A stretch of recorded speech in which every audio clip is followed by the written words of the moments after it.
शिक्षक दाम्पत्यांकडून खोटी माहिती देऊन शासनाची दिशाभूल करत शासकीय लाभ मिळवल्याचा धक्कादायक प्रकार अहिल्यानगर शहरात समोर आलाय। त्यामुळे एकच खळबळ उडाली असून जिल्हा परिषद मराठी प्राथमिक शाळा राहुरीत कार्यरत असलेल्या एका शिक्षक दाम्पत्यांविरुद्ध गंभीर स्वरूपाचे आरोप समोर आले आहेत।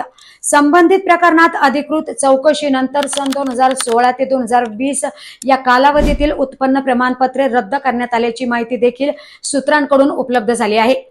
तक्रारीनुसार दिनांक 28/12/2023 रोजी तहसील कार्यालयात अर्ज दाखल करण्यात आला होता।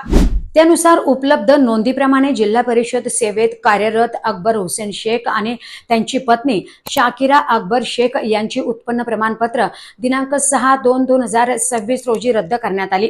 दरम्यान या प्रमाणपत्रांच्या आधारे त्यांच्या कन्या हुमेरा अकबर शेख यांनी शासकीय अल्पसंख्याक शिष्यवृत्ती योजनेचा लाभ घेतल्याचेही समोर आले।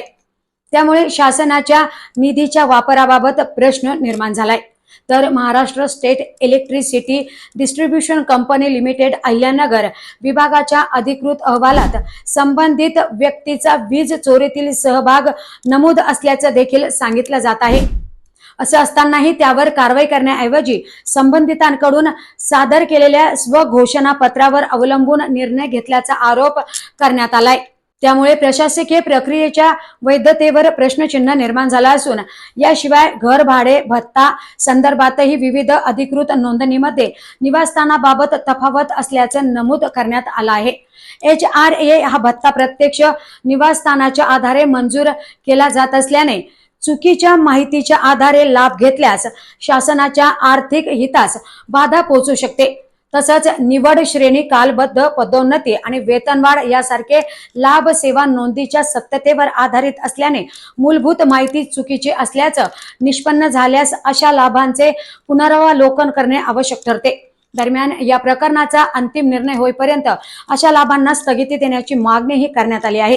विशेष म्हणजे संबंधित प्रकरण प्रलंबित असताना दिनांक 1/6/2024 रोजी संबंधित व्यक्तीने स्वेच्छा निवृत्तीसाठी अर्ज सादर केल्याचे देखील समोर आले। त्यामुळे या प्रकरणातील कालक्रम व प्रशासकीय कारवाईबाबत प्रश्नचिन्ह उपस्थित केले होते।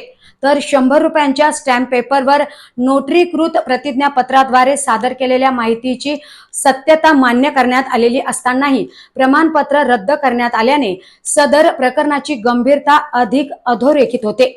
कायदेशीर दृष्ट्या सदर बाबी या महाराष्ट्र नागरी आचरण सेवा नियम 1979 तसेच महाराष्ट्र नागरी सेवा शिस्त व अपील नियम 1979 अंतर्गत विभागीय चौकशीस पात्र ठरू शकतात।